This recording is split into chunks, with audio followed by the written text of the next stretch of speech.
Halo, Assalamualaikum warahmatullahi wabarakatuh. Selamat pagi kawan-kawan semuanya. Pada kesempatan kali ini, saya dan kawan-kawan akan mempresentasikan materi dengan judul Kurikulum Berbasis Masyarakat. Nah, kurikulum berbasis masyarakat ini dilakukan atau dilaksanakan di desa-desa atau di daerah. Nah, yang mana objek, bahan, serta ketetapan atau kebijakan itu disesuaikan dengan lingkup yang ada di daerah tersebut. Karena disesuaikan dengan lingkungan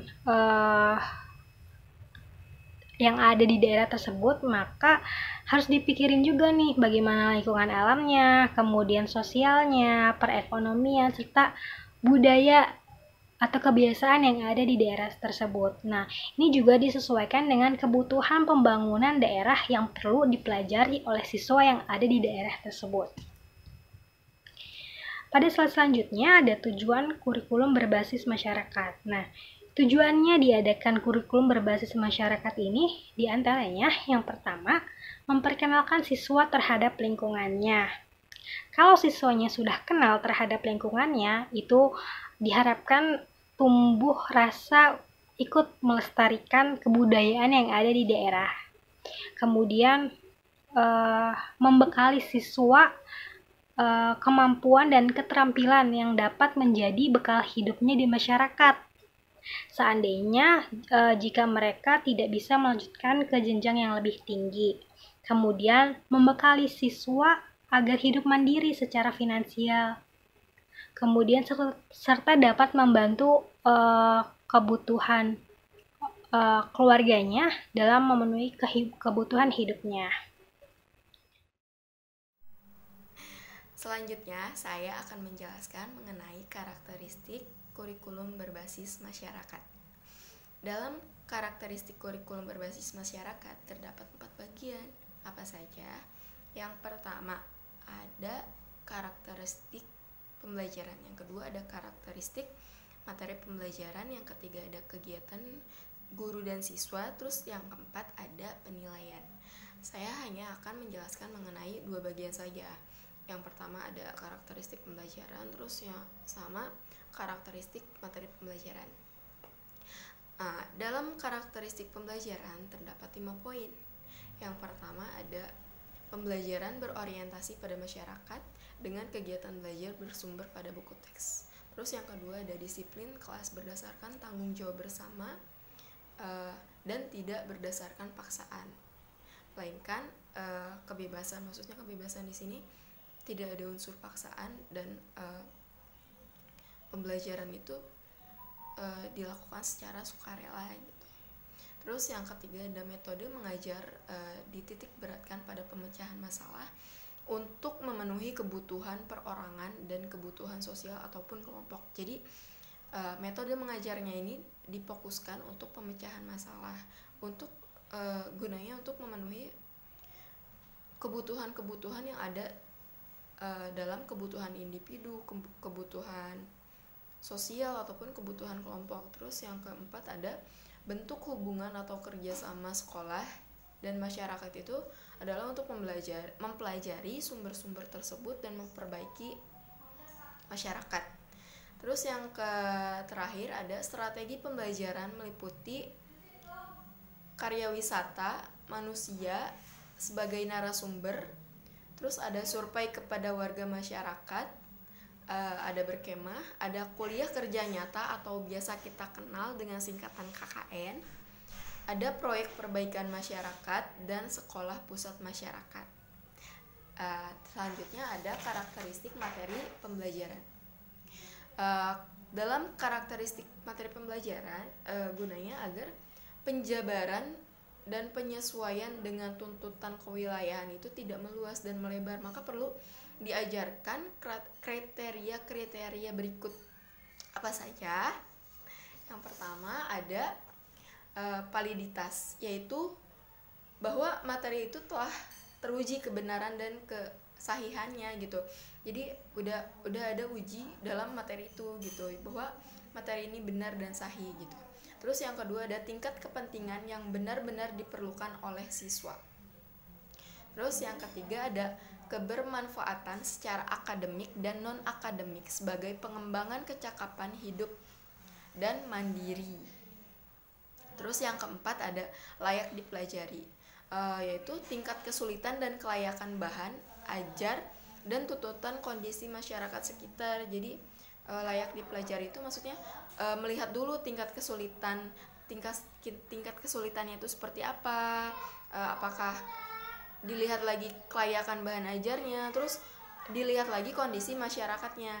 Nah, yang kelima ada menarik minat, yaitu dapat memotivasi siswa untuk mempelajari lebih lanjut dengan menumbuh kembangkan rasa ingin tahu. Jadi dalam hal ini untuk memotivasi siswa tersebut gitu. Terus ada alokasi waktu, penentuan waktu terkait dengan keleluasan materi, dan yang terakhir adalah saran dan sumber belajar. Dalam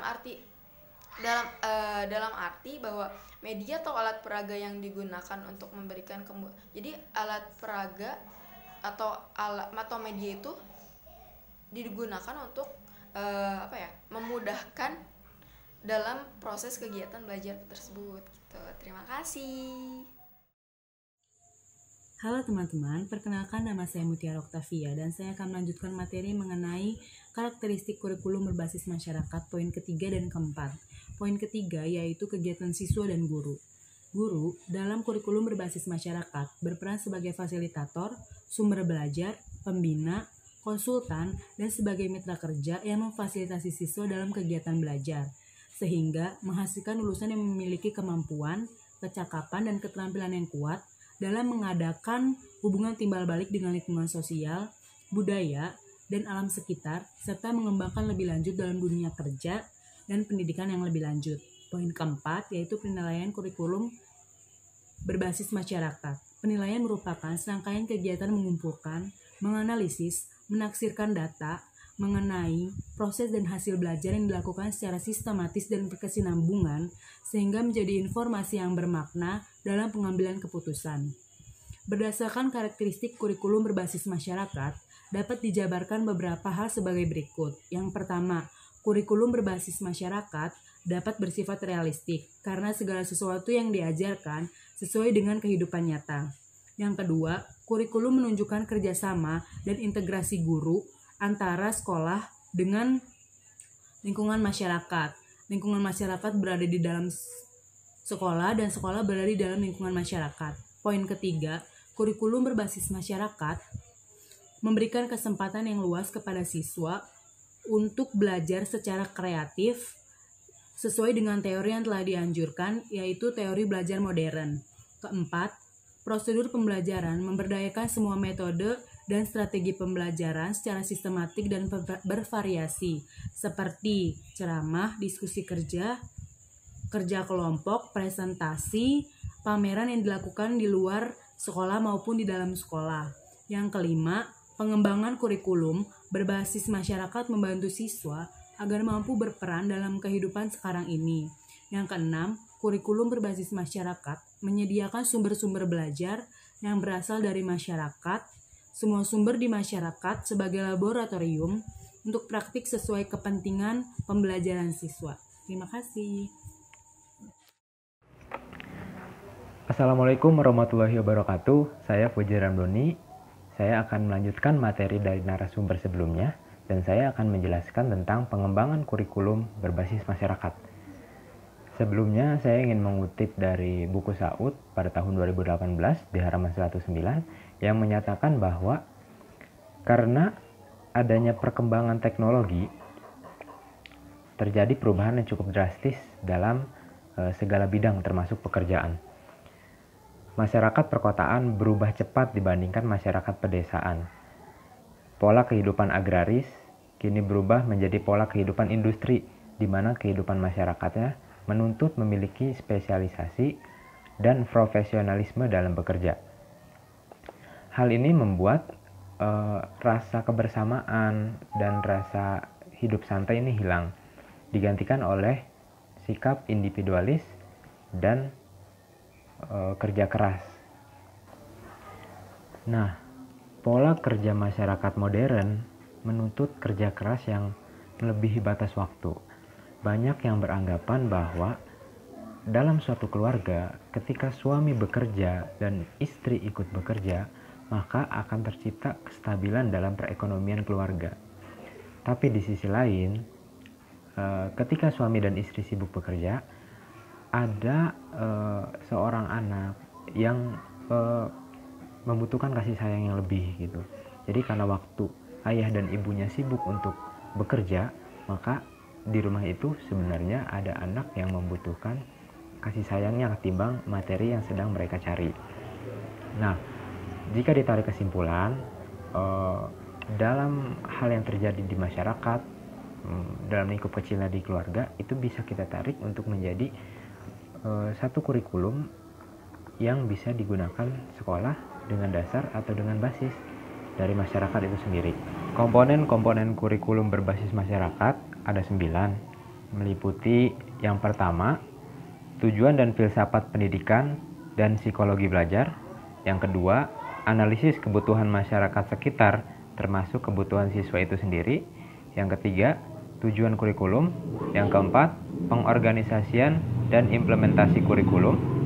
Yang kelima, tujuan pembelajaran. Yang keenam, strategi pembelajaran mencakup model-model pembelajaran. Yang ketujuh, teknik evaluasi. Yang kedelapan, implementasi strategi pembelajaran. Dan yang terakhir, penilaian dalam pembelajaran dan evaluasi program kurikulum. Sekian presentasi dari kelompok 4 mengenai inovasi kurikulum berbasis masyarakat. Kurang lebihnya mohon maaf. Wassalamualaikum warahmatullahi wabarakatuh.